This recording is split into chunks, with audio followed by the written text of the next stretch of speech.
Why is there so much unused space around the border of this savings challenge? And why is everything off center? I'll show you how I created this A5 challenge and why everything is where it is coming up next.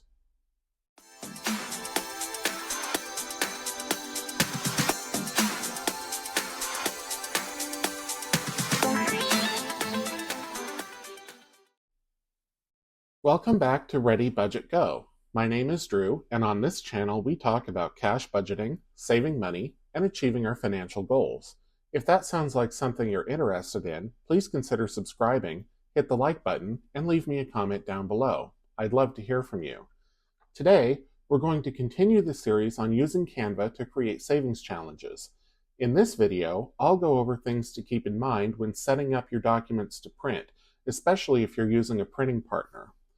So the first thing that I'm going to do is set up a new design, and I will do this in an A5 style, but I'm not going to do it as the actual final size of the document. So when I put together an A5, I want the final dimensions to be 4.5 inches by 7.5 inches. But I've got this set up here to be 4 3/4 inches by 7 3/4 inches. And the reason why is because I need to leave extra margin around the edge for the printing partner to cut.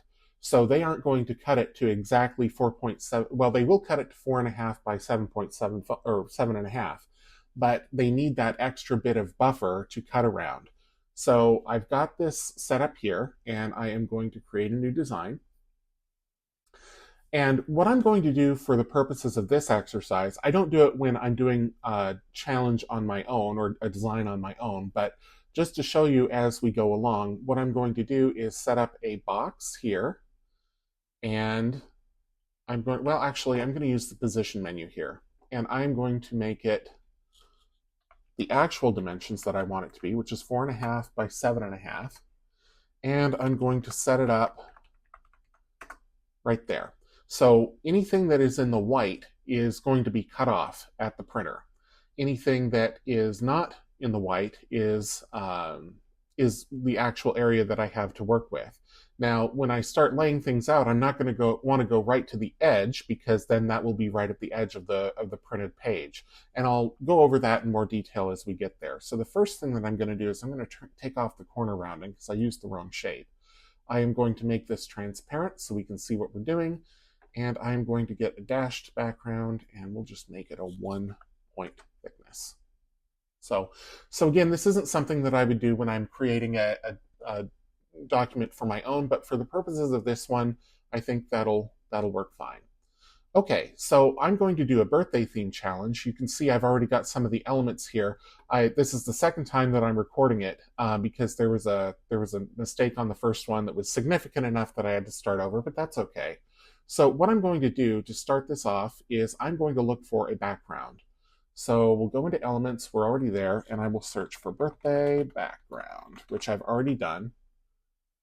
And we'll go into graphics. Now again, anything with a crown here has got a pro symbol by it. So that means that that's only available to Canva Pro. Similarly, there's a resize function up here, and that is a pro feature only. So you want to make sure that you are setting up your documents with the bleed in mind. That's what this area is called, is the bleed. So that if you need to, so that it's right the first time, because you can't resize it unless you have a pro subscription. But everything that I'm doing in this series, I am doing where people with a free subscription can use it, because not everybody's going to want to or be able to pay for Canva Pro on a monthly or yearly basis. So we're going to look through here for a birthday background, something festive, something with some confetti, something with some sparkle or shine or something like that. I like this one here, I think. So we'll use this, and I am going to position it right at the top corner, and then I'm going to drag so that I make sure that it gets all coverage on the vertical, including some of this will be cut off. So like I say, anything beyond this black dash border will be cut off at the printer. So I'm going to position this in the center, and that's okay, because you don't want to necessarily position it right to the edge for a couple of reasons. As I was saying earlier, number one is it just doesn't visually appealing when your design goes right, when your design starts right at the edge. And the other reason is because that cut line may shift. It's not going to shift by too much, but you might still end up with a gap. So I'm going to flip this actually vertically because I think I like it better that way. There we go. And I'm also going to take down the transparency because the colors here are pretty bold. We'll do about 50. I think that's good. So now we're going to lay out our birthday challenge on top of it. And I'm going to start with the heading. And we'll insert a text box. You could go through and look through some of these font combinations. There actually is one in here for happy birthday, but it's just not the style that I necessarily want. And a lot of these are locked by the Pro version. So I am going to just insert a regular old text box, and we'll type in happy birthday. And we'll make it a bit bigger. Let's do about 48. And then we'll look for a font that is cheerful for a birthday challenge. So we'll just start scrolling here and we'll see what we can find. I don't like to spend too much time looking for a font or a typeface. I think that looks like a good happy birthday font. You know, you just want to get something close enough. It is really easy to fall into analysis paralysis looking for the perfect font or trying out 20, 30, 40 different fonts. I just like to find one that looks good enough and go with it. So I don't really love the black color here, and I am going to change it. If I were using the Pro version, I probably would use a gradient. You can use the color picker here, but I'm probably just going to go with one of these presets. I usually like blue. And that's nice, but it could use a little more dimension. So I'm going to go into here to effects. We'll try an echo effect. And we'll make it maybe black. Well, that's a little heavy. Let's see if we can tighten it up here. There we go. That looks better. Okay, I think I like that. So happy birthday. And so now, because it's a birthday themed challenge, what goes better with a birthday than balloons? You've seen earlier that I had some balloons already picked out, but I'm just going to go through this as if I hadn't done that and find them one at a time. So the first one that I did is a red balloon. And we'll go to graphics, and again, we're going to avoid all of the ones that have a little crown by them. And I like this one. And we need to change the size because obviously it's too big. The first thing that I'm going to do is hit the lock button here and close the padlock. And that means that it will lock the aspect ratio as I change the dimensions. So for example, if I change this height to 1.5 inches, it's also going to change its width in proportion to the new height. So I'm going to slide this over here. And then I'm going to go look for an orange balloon. And graphics. There we go. It's not a guarantee that you are going to be able to find, if you're doing a series, that you'll be able to find elements in the same or in different colors that look the same. In this case, this is the exact same design, just with a different color. It's not a guarantee, so you may have to play around. You may have to be flexible, or that may be something that you want with your design, is a variety of different balloon shapes for each of the colors, or just a random assortment of different designs. But for me, for this challenge, I'm just getting things as close as I can to be the same, just the different colors. Okay, so now let's look for a yellow balloon. Graphics, and there it is. And we're going to make this one 1.5 inches. And I'm not being too particular with how I'm laying these out on the page because I'm going to tidy them up later. So now let's look for a green balloon. And we'll go into the graphics. There's a green balloon. And 1.5 inches. Oops. And we'll put that over here. And now we're going to look for a blue balloon. There we go. 1.5 inches.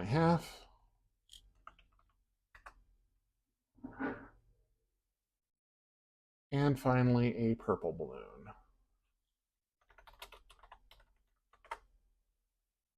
Graphics. There we go.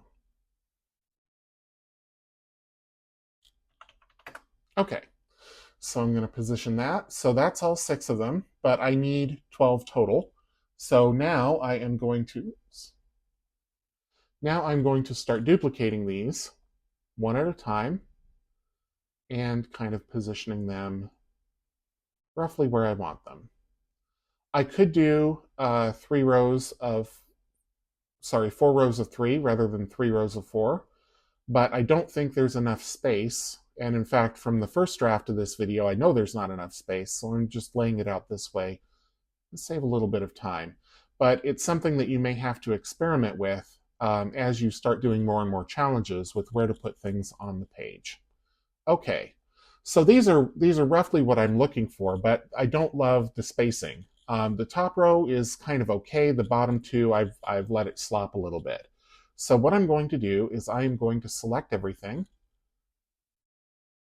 and we're going to unselect that layer with the background here. And now I am going to go into the Arrange menu under Position, and I'm going to tidy it up. Okay, so this made it square. In other words, everything is equally positioned horizontally and vertically. It's a different space in the vertical than it is in the horizontal, and for now that's okay. I am going to actually group these, and I am going to position them at 1/4 inch. Actually, you know what? I'm not. I'm just going to center it. So now this is centered horizontally on the page. It is a little bit tight up here. I do want some room at the bottom for my logo and for an explanation of what the challenge is, but I don't think I need this much space. So I could nudge this down now, but what I'm going to do is I'm going to add in the other elements, and then I am going to fine-tune everything to be where I want it to be, and I'll be right back and we'll start doing that part of it next. All right, so I want to create some explanatory text that describes what the challenge is. Otherwise, it's just a bunch of balloons here with no explanation. I also, of course, need to add the numbers to the balloons, and I'll go back and do that later toward the end once I figure out where the final position of those balloons is going to be. But for now, I just want to make sure that I have enough room for all of the elements that I want in my design to be on the page. So the first thing that I'm going to do is add my logo, and I've got it ready here as a file that I've already uploaded. So I'm going to move it down here toward the bottom of the page, and that's pretty big. I do like to have my logo on everything that I create, but it doesn't need to be quite that prominent.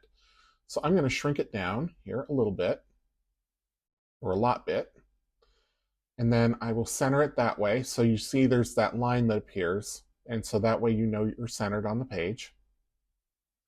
And I've left some space here at the bottom. So there's the cut line where everything beyond that cut line will be cut off. But I'm also not taking it right to the edge because then it may not, well, it won't look very good for one thing. And if that cut line, shifts a little bit, then it might cut off the bottom of my logo anyway. So actually what I'm going to do, because Canva is kind of rigid in how it lets you position things. It doesn't let you find position with the mouse. I'm actually going to go into the position menu. I'm going to tell it I want this at exactly 7 inches. So I know, because the height of this whole document is 7.75, that there's a significant gap here between the bottom of my design and the bottom of the page to where it's not going to encroach on anything. Okay, so that's the logo, and now I want to create some explanatory text. And I'm going to use the same font as before, so I'm just going to duplicate this. And I will change the font size and everything, but at least this way I get to keep all of my elements in effect. So I'm going to say, save $100. Amounts are $2 to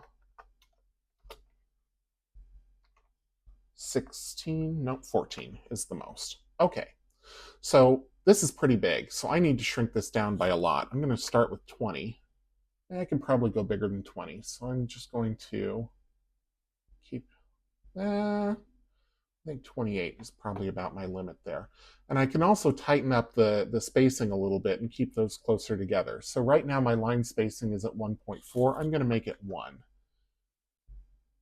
Okay. So that's good. And now You can see that those two boxes have popped up with the numbers. That means that I'm evenly spaced between the bottom of this element and the top of this element. So I'm going to leave that there. And now I am going to make sure that I've got everything else kind of where I want it to be. Up here at the top, this happy birthday is good, but there's all this white space up here at the top. We've got a couple of taller letters, but there's also a lot of this unused space. So I'm just going to nudge this up just a little bit. We'll go into the position menu, and I'm going to put this at 1/4 of an inch. There we go. And that also gives some more space between the bottom of the letters and the top of the balloons. I think where the balloons are is actually pretty good, so I'm not going to tweak that anymore. I'm going to start filling in the numbers for the different savings amounts. So it's a $100 challenge with amounts between $2 and $14. What I did is I went into an AI tool and I said, I need 12 different numbers that add up to 12 different positive numbers that add up to 100. And it gave me those, and then I told it to randomize the list. So now I can put in those numbers here. So what I'm going to need to do is create a text box, and I am going to use a different font for this, I think. So I'm going to start with just a number, and the first number is 8. So we'll do that, and I need to make it bigger, like maybe double the size. And I also would like it to be, I think, white. What I essentially want to do is make sure that it's legible on every different color of balloon. So on a darker color like the red, the black is kind of harder to see, but on the yellow, it looks great. On the other hand, if I make this text white on the yellow, it may not be as easy to see, and it didn't do it there. I think I selected the wrong thing. Let's see. Yep. Okay. So it's not as easy to see on the white. So what I may do is I may use lighter colors on the darker balloons and darker colors on the lighter balloons. I do that a lot. I think it doesn't so much matter what color the text is or if it's consistent. What matters is that you're able to read it. And I've got some more room here, so I'm actually going to double this again, and we'll go to 48, and we'll see what that does. Okay, so 8 is good here, but what if it was 16? Would I or 14, I think, is the biggest number. So would I have enough room for that there? And I do, but it's kind of tight. So I'm going to take this down to 40, just a little bit.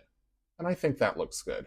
Okay, but 14 is not the first number. 14 is actually way further down. So I'm just going to go back to 8 for this because that's what this one is. And now what I'm going to do is I'm going to duplicate it. And I'm just going to keep using the same color no matter what. And I will go back and change any to black that need to be black at the end. So 13. And actually, what I'm going to do is I'm going to duplicate this and position it, and then I am going to go in and change all the numbers at the end. So not every balloon here is going to be 13. It's just kind of what I'm doing for now. And again, the position is a little bit rough here. Because these elements or these balloons are different shapes, I can't really use the center function or the middle function because where I'm putting it in relation to the balloon image is not near the center of the image because the image of one is, this kind of oblong shape. So in this case, I think that looks good. The second number, 13, just move that over a little bit. The yellow is going to be 6. Green is 11. Blue is 2. Purple is 9. Red here is 5. Orange is 14. There's that 14. Yellow, 12. Green 3. Blue 10. And purple 7. Okay. So all the numbers are correct. Now I just want to make sure that they are all centered. So the first thing that I'm going to do is I'm going to align them all at the top, just to make sure they at least have one plane in common. It looks like they already are. So that's good. So I'm just going to scooch this over a little bit, and you can see how it kind of grabbed it here. but it moved it over a little too far to the right on that balloon for me. So now what I'm going to do is click on it, go into the position menu, and I'm going to change the X position manually. I'm going to do it a little at a time, and actually that looks pretty good. I think that 5/100ths of an inch is where it should be. This one I want to move over to the left a little bit, so I'm going to go 3.9, and I think that looks good. Yep, that looks good. This one I want to scoot to the right just a little bit. We'll go 1.6. There we go. That looks good to me. This one maybe a little bit to the right, and I am being a little bit picky here, just because I can. This one needs a lot of movement, and this one needs a lot of movement. Maybe 3.85. Yep. And this one maybe a little bit too. Okay. I'm also going to make sure these are all in the same plane on the top, or not the same plane, but the same line. Yep, they are. I'm going to do the same down here, just while I'm here. And these are not all aligned, so make those all aligned. And actually, that brought them up higher than where I necessarily want them. So I'm going to select them all again, and I'm just going to scoot them down a little bit. Let's go to 4.45. Okay. So that looks good. This needs to come over a little bit. 1.67. Maybe a little more. And I'm just eyeballing this. This is an art, not a science, right? So here we go.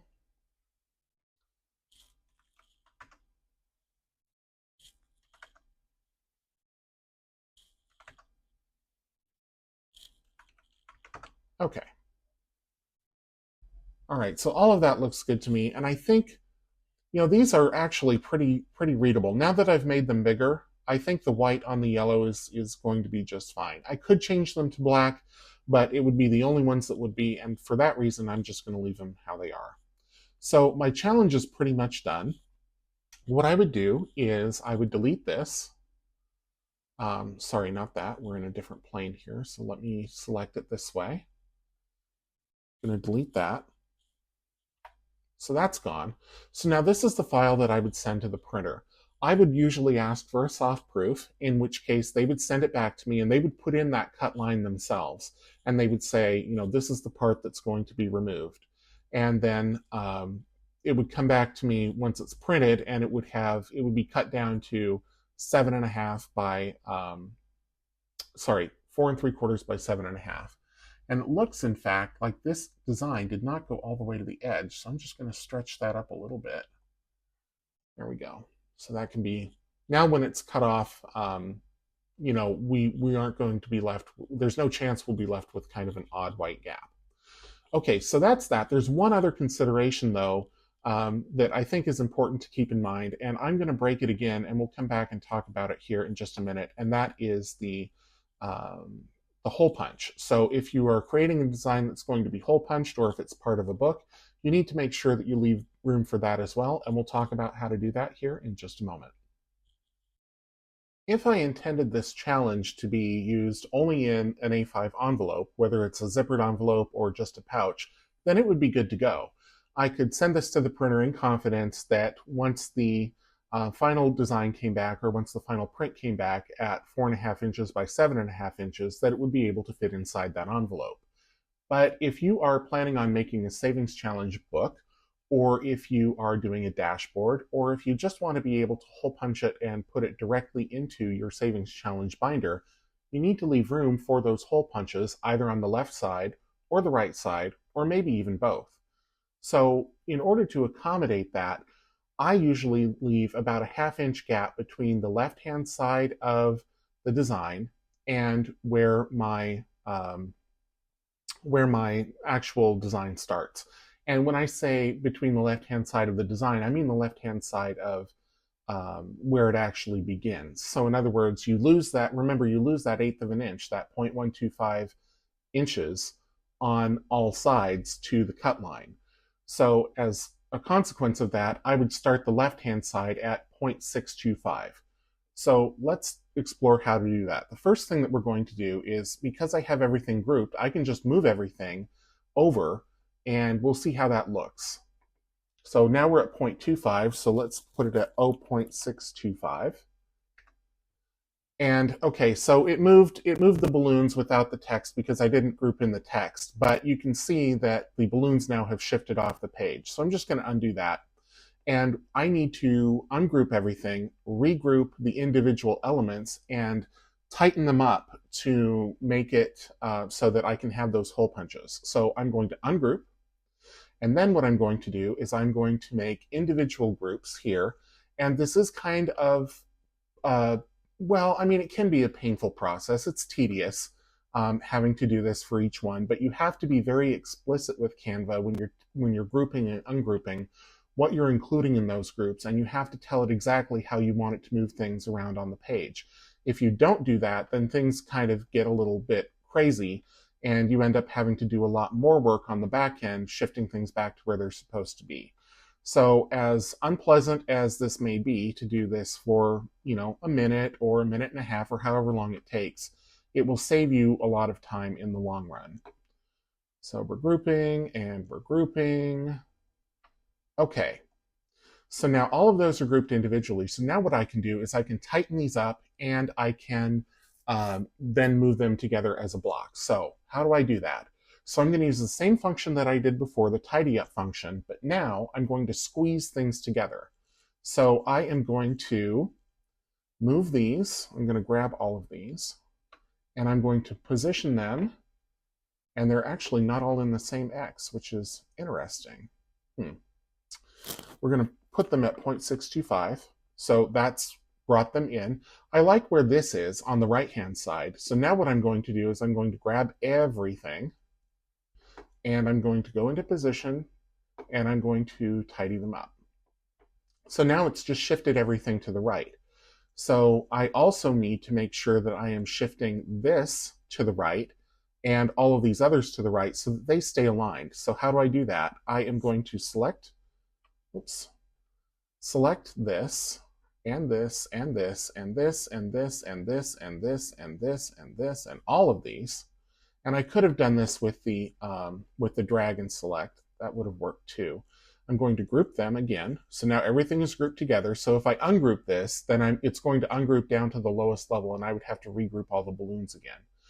But I'm going to select then this and my logo too. And I'm going to go into position and I'm going to go into center. So now it shifted this a little bit to the right, but what I can do is I can group everything just like I did before, and I can say that I want this to be at 0.625. So now everything has moved to the right. Now, this gets a little bit dangerous over here because I am getting close to that cut line. I can put that cut line back in. Let's see here. Let's go to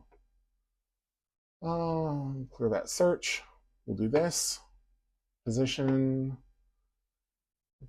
We're gonna undo the ratio lock because I want to make it exactly what I want it to be. So 4.5 wide, 7.5 tall.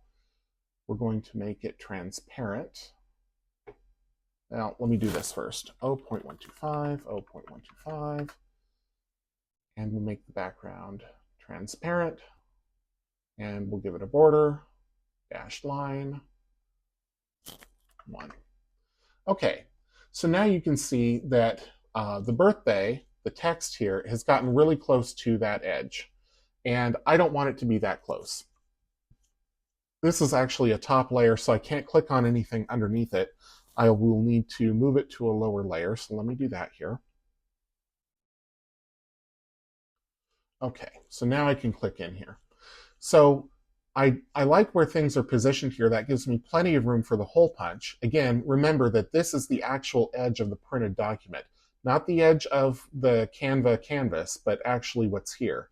And so I've got the room for the hole punch, but the things on the right-hand side now have slopped over a little bit too far. So there's a number of ways that you can correct for this, but what I'm going to do is I'm going to ungroup everything, and I am going to shrink down the size of the text until I get it to some place that is more comfortable.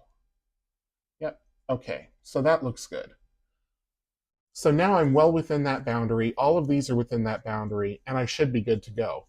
You'll see that they are off-centered on the page now, and that is by design, because once you have the hole punches here, this will look like it's centered. The eye essentially cuts off where the hole punch is and anything to the left of it. So if my hole punches, let's just draw another box. And I'm just going to do this kind of the quick and dirty method, just for illustrative purposes. So if my hole punches, let's say they go here in this area, oops, I wanted to drag, not expand. So the hole punches will be here. This is the edge. There's a little bit beyond where the holes are punched because it has to have that to anchor it within the rings. Now this design looks much more centered on what's left of the page. So that is a visual element that is important to keep in mind, because if you were to just center everything, which you can do, when you hole punch things, they'll look just a little bit askance. So this way they look askance without or askew without any holes punched. But when they're printed and they have the holes in them, then it can it will look a lot better. So that's how you do it for the left-hand side. How you would do it for the right-hand side, essentially, you just copy now that you've got it positioned this way, and I'm going to unselect that layer with the cut line here. Okay, so now you would group this, and you would move its position over to 0.125. So now it's positioned for a hole punch on the right. So this is handy if you are making a book, or if you are doing a double-sided savings challenge, or anything to where you will need to hole punch on the right so that it lies on the left-hand side of the spread. The spread being essentially a two-page layout. When you have like a book open, and you open it to a page in the middle of the book, you have a page on the left, you have a page on the right. That whole thing together is called a spread. So this would be on the left, that would be on the right. And you've got the binding in the middle, or the hole punch in the middle for the rings to go through. So when you send this to the printer, that's also something to keep in mind. You can also arrange it to where it can be flexible, to where you can have hole punch available on either side. To do that, you would just make sure that you leave essentially this margin on both sides, but it really constricts the amount of room that you have for your design in the middle. If I were going to do that here, I would probably go back to 4 rows of 3 instead of 3 rows of 4. I would shrink the balloon sizes down just so that I could have that extra margin on the right. But for me, I like this design. I'm happy with it. I would be willing to send this to the printer. When it came back, of course, then I would apply the scratch-off stickers, and then it would be a complete challenge. I want to thank you for spending some time with me today, and a special thank you for watching all the way to the end. If you enjoyed the video, please hit the like button, subscribe if you're new, leave a comment down below, and share with your friends. If you're interested in any of the savings challenges and other budgeting tools that I've created in Canva, a link to my Etsy shop is in the description. Until I see you again in the next one, take care.